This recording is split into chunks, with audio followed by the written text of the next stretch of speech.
بسم اللہ الرحمن الرحیم۔ السلام علیکم ورحمۃ اللہ وبرکاتہ۔ محترم ناظرین، دنیا کی زندگی چند سانسوں کا سفر ہے۔ نہ معلوم کون سا لمحہ آخری ہو، نہ معلوم کون سی نماز ہماری نجات کا سبب بن جائے۔ انسان دن رات دنیا کی فکر میں گھرا رہتا ہے۔ رزق، بیماری، اولاد، پریشانیاں، ناکامیاں اور گناہوں کا بوجھ اس کے دل کو تھکا دیتا ہے، مگر اللہ تعالیٰ نے اپنے بندوں کے لیے رحمت کے ایسے دروازے کھول رکھے ہیں جن کے ذریعے وہ تھوڑی سی محنت اور چند لمحوں کی عبادت سے اپنی دنیا بھی سنوار سکتے ہیں اور آخرت بھی۔ اسلام دین فطرت ہے اور اس کی بنیاد اللہ تعالیٰ کی یاد، ذکر اور اس کے محبوب نبی حضرت محمد مصطفیٰ صلی اللہ علیہ وسلم کی تعلیمات پر قائم ہے۔ انسان جب اس دنیا میں آتا ہے تو وہ بے بس اور کمزور ہوتا ہے، اور جب دنیا سے جاتا ہے تو بھی اسی طرح محتاج ہوتا ہے۔ زندگی کے اس سفر میں سب سے بڑی ضرورت اللہ تعالیٰ کی رحمت، مغفرت اور حفاظت ہے۔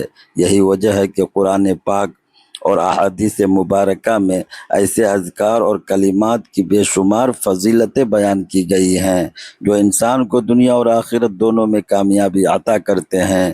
انہی مبارک اذکار میں ایک ایسا کلمہ بھی ہے جس کے بارے میں بیان کیا جاتا ہے کہ اگر کوئی شخص اسے روزانہ پابندی سے پڑھتا رہے تو اس کے جنازے میں ہزاروں فرشتے شریک ہوتے ہیں۔ یقیناً یہ ایک بہت بڑی خوشخبری ہے، لیکن اس کے ساتھ ساتھ ضروری ہے کہ ہم اس بات کو بھی سمجھیں کہ دین اسلام میں کسی بھی عمل کی فضیلت قرآن و حدیث کی روشنی میں ہی معتبر ہوتی ہے۔ قرآن پاک میں اللہ تبارک و تعالیٰ نے بار بار ذکر الہی کی اہمیت بیان فرمائی ہے۔ اللہ تعالیٰ ارشاد فرماتا ہے، فَاذْكُرُونِي أَذْكُرْكُمْ، یعنی تم میرا ذکر کرو میں تمہیں یاد رکھوں گا۔ یہ ایک بہت بڑی بشارت ہے کہ بندہ جب اللہ کو یاد کرتا ہے تو اللہ تبارک و تعالیٰ بھی اس بندے کو یاد فرماتا ہے۔ اسی طرح ایک اور مقام پر فرمایا، الا بذکر اللہ تطمئن القلوب، یعنی خبردار، اللہ کے ذکر سے ہی دلوں کو سکون ملتا ہے۔ اس آیت سے واضح ہوتا ہے کہ انسان کی حقیقی کامیابی اور قلبی اطمینان اللہ کے ذکر میں پوشیدہ ہے۔ مزید فرمایا، والذاکرین اللہ کثیرا والذاکرات اعد اللہ لہم مغفرتا واجرا عظیما، یعنی اللہ کو کثرت سے یاد کرنے والے مردوں اور عورتوں کے لیے اللہ نے مغفرت اور عظیم اجر تیار کر رکھا ہے۔ اسی طرح سورۃ الجمعہ میں ارشاد ہوتا ہے، وَاذْكُرُوا اللَّهَ كَثِيرًا لَعَلَّكُمْ تُفْلِحُونَ، یعنی اللہ کو کثرت سے یاد کرو تاکہ تم فلاح پاؤ۔ احادیث مبارکہ میں بھی ذکر الہی کی بے شمار فضیلت بیان کی گئی ہے۔ نبی کریم صلی اللہ علیہ وسلم نے فرمایا، کیا میں تمہیں ایسا عمل نہ بتاؤں جو تمہارے اعمال میں سب سے بہتر، تمہارے رب کے نزدیک سب سے زیادہ پاکیزہ اور تمہارے درجات کو بلند کرنے والا ہو؟ صحابہ کرام رضی اللہ عنہم نے عرض کیا، یا رسول اللہ صلی اللہ علیہ وسلم، ضرور بتائیں۔ آپ صلی اللہ علیہ وسلم نے فرمایا، وہ اللہ کا ذکر ہے۔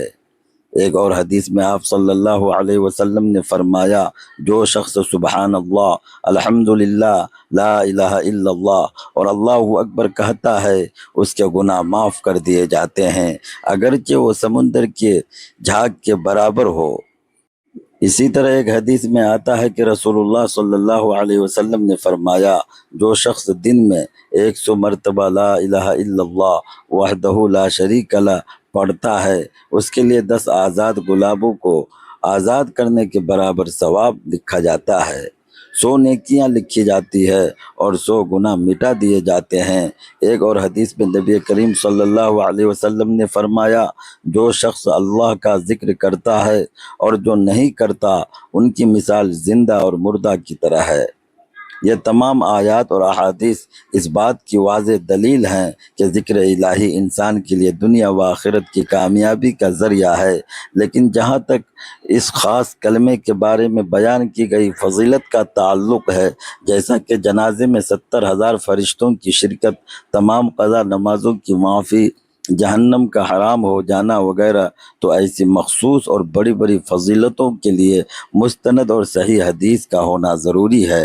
دین اسلام ہمیں یہ سکھاتا ہے کہ ہم ہر بات کو تحقیق کے ساتھ قبول کریں، کیونکہ نبی کریم صلی اللہ علیہ وسلم نے فرمایا، جس نے مجھ پر جھوٹ بولا وہ اپنا ٹھکانہ جہنم میں بنا لے۔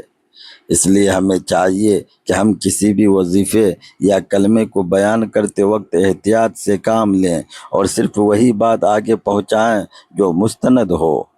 اس کے باوجود یہ حقیقت اپنی جگہ قائم ہے کہ اللہ کا ذکر، درود شریف، استغفار اور کلمہ طیبہ جیسے اذکار انسان کے لیے بے شمار برکتوں کا سبب بنتے ہیں۔ خاص طور پر استغفر اللہ پڑھنے کی بہت زیادہ فضیلت ہے۔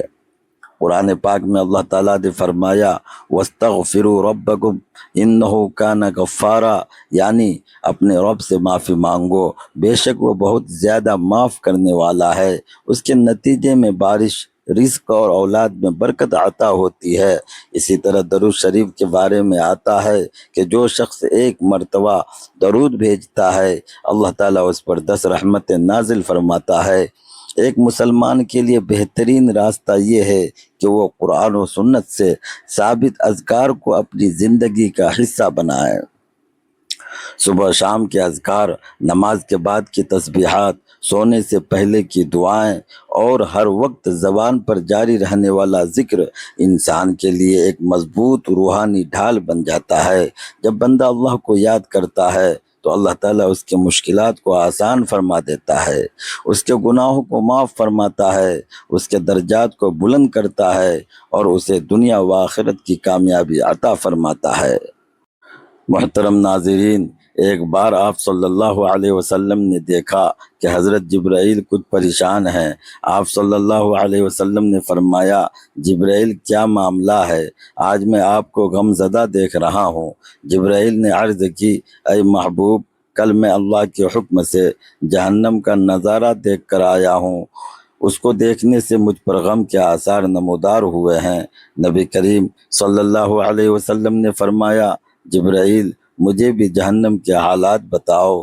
جبرائیل نے عرض کی، جہنم کے کل 7 درجے ہیں، ان میں جو سب سے نیچے والا درجہ ہے، اللہ اس میں منافقین کو رکھے گا۔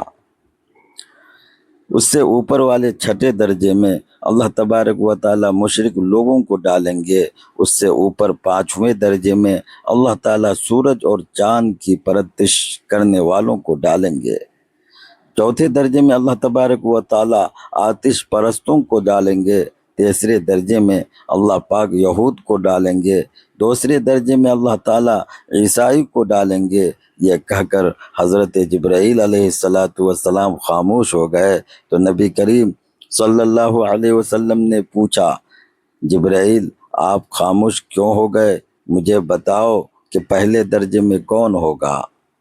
حضرت جبرائیل علیہ السلام نے عرض کیا، اے اللہ کے رسول، پہلے درجے میں اللہ پاک آپ کی امت کے گناہ گاروں کو ڈالیں گے۔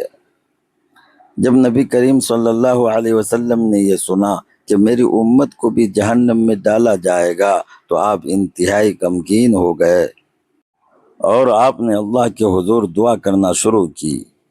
3 دن ایسے گزرے کہ اللہ کے محبوب مسجد میں نماز پڑھنے کے لیے تشریف لاتے، نماز پڑھ کر حجرہ مبارک میں تشریف لے جاتے، دروازہ بند کرتے اور اللہ کے حضور رو رو کر فریاد کرتے۔ صحابہ حیران تھے کہ نبی کریم صلی اللہ علیہ وسلم پر یہ کیسی کیفیت طاری ہوئی ہے۔ جب 3را دن ہوا تو سیدنا ابوبکر صدیق رضی اللہ تعالیٰ عنہ سے رہا نہ گیا۔ انہوں نے دروازے پر دستک دی اور سلام کیا، لیکن سلام کا جواب نہ آیا۔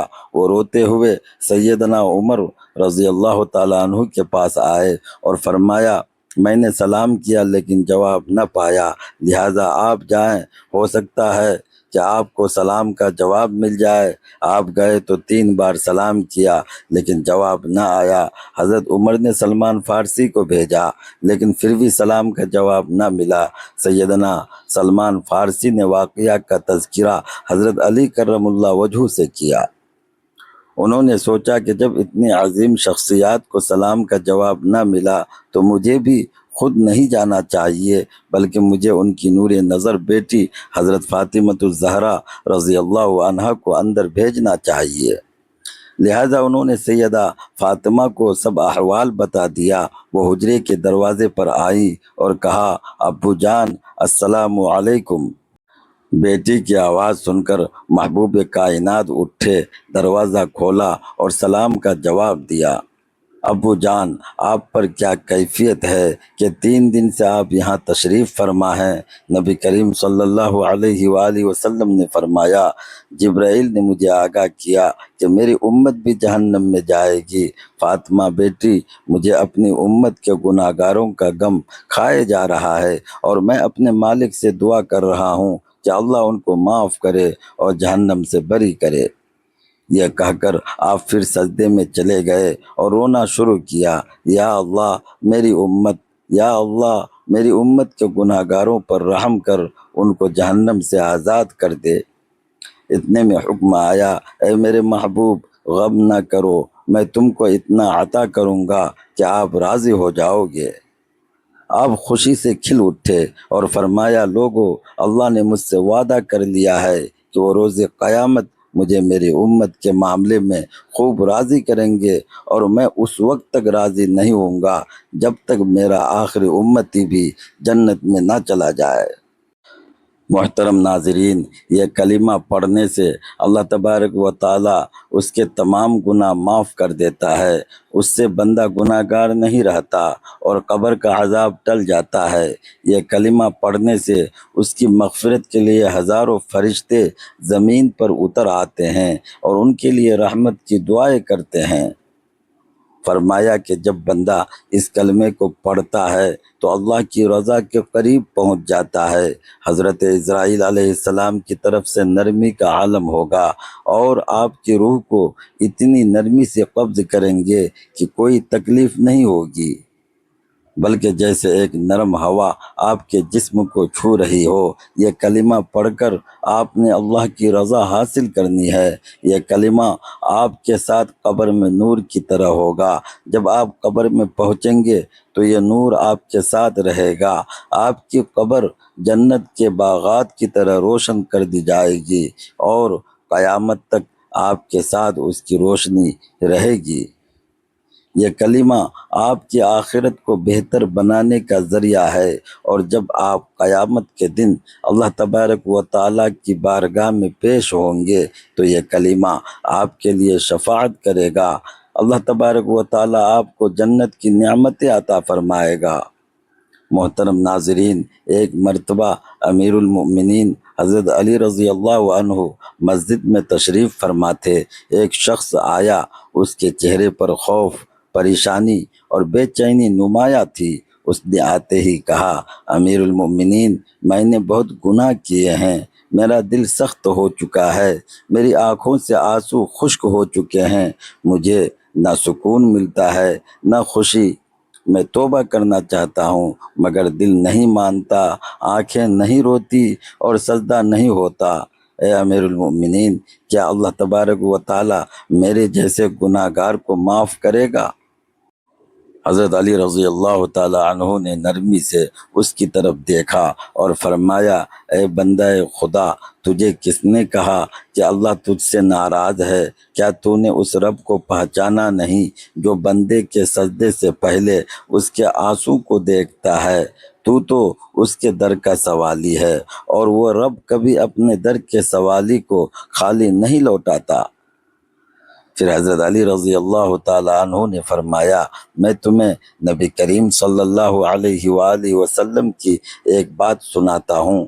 آپ صلی اللہ علیہ وسلم نے فرمایا تھا، جب میرا بندہ میرے در پر آتا ہے اور روتا ہے تو میں فرشتوں سے کہتا ہوں کہ گواہ رہو، یہ میرا وہ بندہ ہے جس نے مجھ سے حیا کرتے ہوئے تنہائی میں مجھے پکارا ہے۔ میں نے اس کی فریاد سن لی، میں نے اس کے گناہ معاف کر دیے۔ حضرت علی رضی اللہ عنہ نے فرمایا، تو جس رب نے گناہوں میں ڈوبے ہوئے شخص کے لیے بھی مغفرت کا وعدہ فرمایا ہے، وہ تیرے لیے کیوں نہیں؟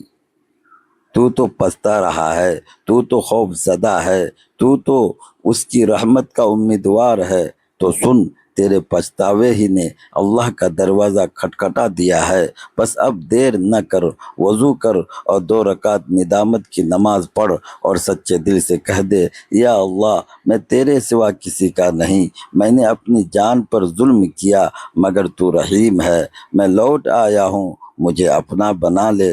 اور سن، اگر تیرے آنسو نہ بھی نکلے تو دل کا ٹوٹنا آنسو سے بھی بڑا سجدہ ہے۔ حضرت علی رضی اللہ تعالی عنہ کی یہ بات سن کر وہ پھوٹ پھوٹ کر رونے لگا، سجدے میں گر پڑا اور روتے روتے کہتا رہا، یا اللہ میں گناہگار ہوں مگر تیرا در نہیں چھوڑوں گا۔ حضرت علی رضی اللہ تعالی عنہ نے آسمان کی طرف دیکھا اور فرمایا، اے اللہ یہ تیرا وہ بندہ ہے جو تیرے فضل کا طالب ہے، تو غفور الرحیم ہے، تو معاف کرنے والا ہے، اس کے آنسو قبول فرما۔ محترم ناظرین، حضرت ابو امامہ رضی اللہ عنہ سے روایت ہے کہ نبی کریم صلی اللہ علیہ وآلہ وسلم نے فرمایا، میری امت میں کچھ لوگ ایسے ہوں گے کہ قیامت کے دن ان کے گناہ پہاڑوں سے بھی بڑے ہوں گے، زمین کی وسعتوں تک پھیلے ہوں گے، آسمان تک بلند ہوں گے، مگر جب وہ اپنے اعمال کے ساتھ اللہ کے حضور کھڑے ہوں گے تو اللہ رب العالمین فرشتوں سے فرمائے گا، میرے ان بندوں کا حساب نہ لو، ان کے گناہوں پر پردہ ڈال دو، ان کے دائیں بائیں کوئی نہ دیکھے، انہیں میرے قریب لے آؤ، ان کے دلوں میں میرے لیے ایک خاص محبت تھی، یہ گناہ تو کرتے تھے مگر جب کبھی میرا نام سنتے ان کی آنکھیں بھر آتی، جب کوئی انہیں میرے رسول کا فرمان سناتا تو ان کے دل لرز جاتے، جب رات کی تاریکی میں تنہائی ہوتی تو ان کے دل مجھ سے ہم کلام ہوتے، جب یہ گناہ کے بعد ٹوٹتے اور میری طرف پلٹتے تو میں اپنے عرش سے جھک کر سنتا، ان کی آنکھوں کی آواز مجھے محبوب تھی، ان کی ندامت مجھے پسند تھی، ان کی آنکھوں کے آنسو میرے لیے ان کے سجدوں سے بھی زیادہ قیمتی تھے، ان کے چہرے مٹی پر ہوتے مگر دل عرش کی جانب بلند ہوتے۔ فرشتے حیران ہوتے کہ یہ گناہگار ہو کر بھی مقرب کیوں ہیں؟ اللہ فرماتا ہے، کیونکہ اس نے میری طرف امید کا در کھلا رکھا تھا، کیونکہ یہ جب بھی بکھرا میں نے اسے سمیٹا، جب ٹوٹا میں نے جوڑا، جب بھی گرا میں نے تھاما، کیونکہ مجھے پکارنا جانتا تھا، اے میرے بندے تو کہاں کہاں نہ گیا، تو نے دنیا کو اپنا سہارا بنایا، تو بندوں کے سامنے جھکا، تو نے وقت ضائع کیا، تو نے گناہوں سے دل کو کالا کیا، مگر جب تیری دنیا اجڑ گئی، تیرے خواب چکنا چور ہو گئے، تیری امیدیں ختم ہو گئی، تب میرے در پر آیا، تو نے کہا یا اللہ، تو نے روتے ہوئے کہا یا رب، تو نے رات کے آخری پہر میں سسکتے ہوئے کہا، اے میرے رب میں تھک گیا ہوں، میں ہار گیا ہوں، میں ٹوٹ گیا ہوں، تب میں نے تیرے دل کی وہ آواز سنی جو زبان پر نہ تھی، میں نے عرش سے فرشتوں کو فرمایا، اس بندے کو تنہا مت چھوڑنا، میں وہی اللہ ہوں جو توبہ قبول کرنے والا ہوں، میں وہی اللہ ہوں جو توبہ کرنے والے سے خوش ہوتا ہوں، اور جب کوئی بندہ سچے دل سے ایک بار بھی یا اللہ کہتا ہے تو میں اس کی طرف متوجہ ہو جاتا ہوں۔ نبی کریم صلی اللہ علیہ وآلہ وسلم نے فرمایا، قیامت کے دن کچھ چہرے روشن ہوں گے، ان کے گناہ بہت ہوں گے مگر ان کے دلوں میں اللہ کی عظمت کا نور ہوگا، ان کے ہاتھ خالی ہوں گے مگر اللہ کی رحمت ان کے سامنے ہوگی، اور ان سے کہا جائے گا، آج تمہیں وہ رب معاف کر رہا ہے جس سے تم شرمندہ تھے، تمہارے وہ آنسو گواہ ہیں جو رات کی تنہائی میں بہے، تمہاری وہ آہیں تمہاری دلیل ہیں جو تم نے خلوت میں بھری، تمہاری وہ دعائیں گواہی دے رہی ہیں جو تم نے دل سے مانگی تھی، تم نے دنیا والوں سے چھپ کر جو آنسو بہائے وہ آج تمہارے حق میں حجت بن رہے ہیں۔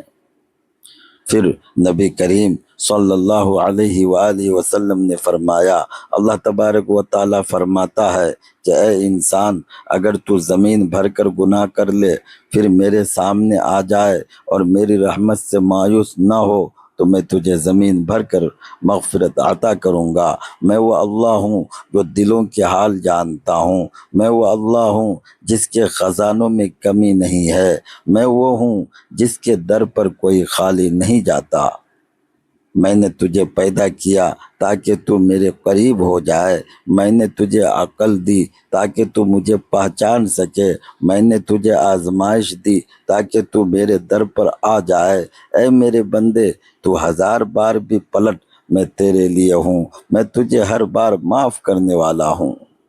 محترم ناظرین، حضرت سعد بن ابی وقاص رضی اللہ عنہ کا ایک واقعہ قابل ذکر ہے۔ انہوں نے احد کے دن نبی کریم صلی اللہ علیہ وآلہ وسلم کے گرد ڈھال بن کر لڑائی کی، اور ہر تیر کو نبی کریم صلی اللہ علیہ وسلم کے سامنے کھڑے ہو کر روکا۔ حضور اقدس صلی اللہ علیہ وسلم ان کی بہادری دیکھ کر بار بار کہہ رہے تھے، سعد تیر مارو، میرے ماں باپ تم پر قربان ہوں۔ یہ وہ جملہ تھا جو آپ صلی اللہ علیہ وسلم نے بہت کم صحابہ کے لیے فرمایا، اور حضرت سعد ان چند خوش نصیبوں میں سے ہیں جن کے لیے نبی کریم صلی اللہ علیہ وسلم نے والدین کی قربانی کے الفاظ استعمال کیے۔ اسی دن حضرت طلحہ بن عبید اللہ رضی اللہ عنہ نے بھی نبی کریم صلی اللہ علیہ وسلم کے سامنے ڈھال بن کر اپنے ہاتھ سے اتنے تیر روکے کہ ان کا ہاتھ مفلوج ہو گیا۔ نبی پاک صلی اللہ علیہ وسلم نے فرمایا، جس نے آج طلحہ کو دیکھا ہے وہ جنتی کو دیکھ رہا ہے۔ یہ سب واقعات ہمیں یاد دلاتے ہیں کہ قربانی صرف مال یا وقت کی نہیں ہوتی، بلکہ جان سے بڑھ کر نبی پاک صلی اللہ علیہ وسلم کی محبت کا حق ادا کرنا ایمان کی وہ بلندی ہے جہاں فرشتے زمین پر اترتے ہیں۔ صحابہ کرام رضی اللہ عنہم کی زندگیاں صرف تاریخ نہیں بلکہ وہ مکمل قرآن پاک پر عمل کرنے والے تھے۔ ان کے واقعات آج بھی ہمیں جھنجھوڑتے ہیں کہ ہم کیا کر رہے ہیں نبی کے دین کے لیے، ان کے طریقے کے لیے، ان کے مشن کے لیے، اور کب ہم اپنی نیند، اپنی خواہش، اپنی زندگی سے غافل ہو کر اللہ کے دین کے لیے وہ جذبہ لائیں گے جو صحابہ کرام رضی اللہ عنہم نے دکھایا تھا۔ محترم ناظرین، حضرت عبداللہ بن بریدہ رضی اللہ عنہ روایت کرتے ہیں کہ نبی کریم صلی اللہ علیہ وسلم نے فرمایا، جو شخص یہ کلمہ پڑھے گا اس کی دعا ضرور قبول ہوتی ہے، اور جو شخص دن میں 100 مرتبہ یہ کلمہ کہہ دے، اللہ تبارک و تعالیٰ اس کے تمام گناہ معاف کر دیتے ہیں، چاہے وہ سمندر کی جھاگ کے برابر ہوں۔ یہ کلمہ پڑھنے سے اس کی مغفرت کے لیے ہزاروں فرشتے زمین پر اترتے ہیں اور ان کے لیے رحمت کی دعا کرتے ہیں۔ جب بندہ ان کلمات کو پڑھتا ہے تو اللہ کی رضا کے قریب پہنچتا ہے۔ حضرت عزرائیل علیہ السلام کی طرف سے نرمی کا عالم ہوگا، اور آپ کی روح کو اتنی نرمی سے قبض کریں گے کہ کوئی تکلیف نہ ہوگی، بلکہ جیسے ایک نرم ہوا آپ کے جسم کو چھو رہی ہو۔ جب آپ قبر میں پہنچیں گے تو یہ نور آپ کے ساتھ ہوگا، آپ کی قبر کو جنت کے باغات کی طرح روشن کر دے گا، اور قیامت تک آپ کے ساتھ یہ روشنی رہے گی۔ یہ کلمہ آپ کی آخرت کو بہتر بنانے کا ذریعہ ہے، اور جب قیامت کے دن اللہ کی بارگاہ میں پیش ہوں گے تو یہ کلمات آپ کے لیے شفاعت کریں گے۔ اللہ تعالیٰ آپ کو ان کلمات کی برکت سے جنت کی نعمتوں سے سرفراز فرمائے گا۔ وہ موت کی سختی سے دور ہوگا، قبر کے عذاب سے دور ہوگا، جہنم اس پر حرام ہوگی، جنت اس پر واجب ہوگی۔ ابن سعد وغیرہ نے روایت کی ہے کہ ہم مقام تبوک میں ایک دن حضور اقدس صلی اللہ علیہ وسلم کی خدمت اقدس میں تھے۔ سورج نکلنے کا وقت تھا۔ سورج عجیب و غریب چمک دمک اور حیرت انگیز روشنی اور شعاعوں کو ساتھ نکلا۔ آج کی روشنی ہر دن کی روشنی سے نئی، نرالی، پر نور تھی۔ اس سے پہلے کبھی اس طرح سورج طلوع ہوتے نہیں دیکھا۔ ہم سب دیکھ کر تعجب کر رہے تھے کہ اسی وقت حضرت جبرائیل امین علیہ الصلاۃ والسلام بارگاہ رسالت میں تشریف لائے۔ حضور اقدس صلی اللہ علیہ وسلم نے فرمایا، اے جبرائیل، آج کیا بات ہے جو سورج اس آب و تاب کے ساتھ طلوع ہو رہا ہے، اس سے پہلے ایسا نہیں دیکھا۔ حضرت جبرائیل نے عرض کیا، اس کی وجہ یہ ہے کہ آج معاویہ بن معاویہ جو بڑے سخی اور جلیل القدر صحابی تھے، جن کا مدینہ شریف میں انتقال ہو گیا ہے، تو اللہ تبارک و تعالیٰ نے ہزاروں فرشتے ان کی نماز جنازہ پڑھنے کے لیے بھیجے ہیں۔ آپ صلی اللہ علیہ وسلم نے فرمایا، یہ عزت و تکریم کس لیے کی گئی ہے؟ حضرت جبرائیل امین علیہ السلام نے عرض کی، وہ بکثرت سورۃ الاخلاص دن رات چلتے پھرتے اٹھتے بیٹھتے پڑھا کرتے تھے، اور آپ کی شفاعت ان پر لازم ہو گئی۔ اگر آپ فرمائیں تو میں زمین کھینچ کر آپ کے سامنے کر دوں تاکہ آپ بھی ان کا جنازہ پڑھیں اور آپ کی دعائیں مستجاب سے مستفید ہوں۔ حضور اکرم صلی اللہ علیہ وسلم نے فرمایا، بہتر ہے۔ حضرت جبرائیل امین علیہ السلام نے پر مار کر جب سب کچھ ہٹا دیا، کوئی چیز درمیان میں حائل نہ رہی، جنازہ آپ کے سامنے آ گیا۔ آپ نے ملاحظہ فرمایا اور 70,000 فرشتوں کی 2 جماعتیں صفے پیچھے لے کر نماز جنازہ ادا فرمائی۔ حضرت جبرائیل امین علیہ السلام نے حضور پاک صلی اللہ علیہ وسلم سے عرض کیا، جو شخص یہ کلمات پڑھتا رہے گا، اس کے جنازے میں ہزاروں فرشتے موجود ہوں گے، قضا نمازیں سب معاف ہوگی، وہ موت کی سختی سے دور ہوگا، قبر کے عذاب سے دور ہوگا، جہنم اس پر حرام ہوگی اور جنت اس پر واجب ہو جائے گی۔ تو ناظرین محترم، یہ کلمات آپ کو جب جہاں جیسے وقت ملے آپ نے پڑھ لینے ہیں۔ اس لیے سب سے پہلے آپ نے حضور پاک صلی اللہ علیہ وسلم کی ذات اقدس پر درود پاک کا نذرانہ پیش کرنا ہے۔ ایک بار ثواب کی نیت سے میرے ساتھ بھی درود پاک پڑھ لیں۔ اللہم صلی علی محمد وعلی آل محمد کما صلیت علی ابراہیم وعلی آل ابراہیم انک حمید مجید۔ اللہم بارک علی محمد وعلی آل محمد کما بارکت علی ابراہیم وعلی آل ابراہیم انک حمید مجید۔ درود پاک پڑھنے کے بعد آپ نے 21 مرتبہ سورۃ الاخلاص پڑھ لینی ہے۔ سورۃ الاخلاص قرآن مجید کی سب سے مختصر سورت ہے، جو 4 آیات پر مشتمل ہے، جس میں اللہ تبارک و تعالیٰ کی توحید اور وحدانیت کو بیان کیا گیا ہے، اور یہ سورت ہر کسی کو آتی ہے۔ ایک بار ثواب کی نیت سے میرے ساتھ بھی پڑھ لیں۔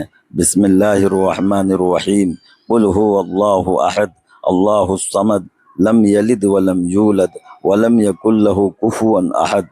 21 مرتبہ سورۃ الاخلاص پڑھنے کے بعد آپ نے ایک تسبیح سبحان اللہ والحمد للہ ولا الہ الا اللہ واللہ اکبر ولا حول ولا قوت الا باللہ العلی العظیم پڑھنی ہے۔ اس کلمے کی مکمل ایک تسبیح پڑھنے کے بعد آپ نے 33 مرتبہ استغفر اللہ ربی واتوب الیہ پڑھنا ہے، اور اس کے بعد آپ نے 1 مرتبہ سورۃ المزمل کی تلاوت کرنی ہے۔ آخر میں پھر آپ نے 1 مرتبہ درود پاک پڑھنا ہے جو شروع میں پڑھا تھا۔ اس کے بعد آخر میں آپ نے دعا کرنی ہے۔ دعا اس طرح کرنی ہے، میں اللہ سے اپنے تمام گناہوں کی بخشش مانگتا ہوں جو میرا رب ہے، اور اسی کی طرف رجوع کرتا ہوں۔ اے میرے پاک پروردگار، ہمارے تمام گناہوں کو معاف فرما، ہمیں ایسی زندگی گزارنے کی توفیق عطا کر جس زندگی سے تو راضی ہو جائے، ہمیں اطمینان قلب کی دولت سے مالا مال فرما، اور اپنی نعمت ہمارے اعمال کے حساب سے نہیں بلکہ اپنی رحمتوں کے حساب سے عطا فرما۔ یا اللہ، ہم تیری رضا میں راضی ہیں، ہمیں اسی پر قائم رکھ۔ اللہ رب العزت ہمارے عیب، دانستہ اور نادانستہ گناہوں کوتاہیوں کو معاف فرماتے ہوئے ہم پر اپنا کرم فرما، اور ہمیں آسانیاں بانٹنے کی ہمت اور توفیق عطا فرما۔ یا رب، ہماری سب دعائیں اور حاجات اپنی شان کے مطابق قبول فرما، آمین یا رب العالمین۔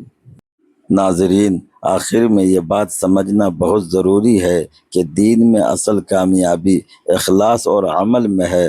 صرف کلمات پڑھنا کافی نہیں، بلکہ ان کلمات کے مفہوم کو سمجھ کر زندگی میں نافذ کرنا ہی اصل مقصد حیات ہے۔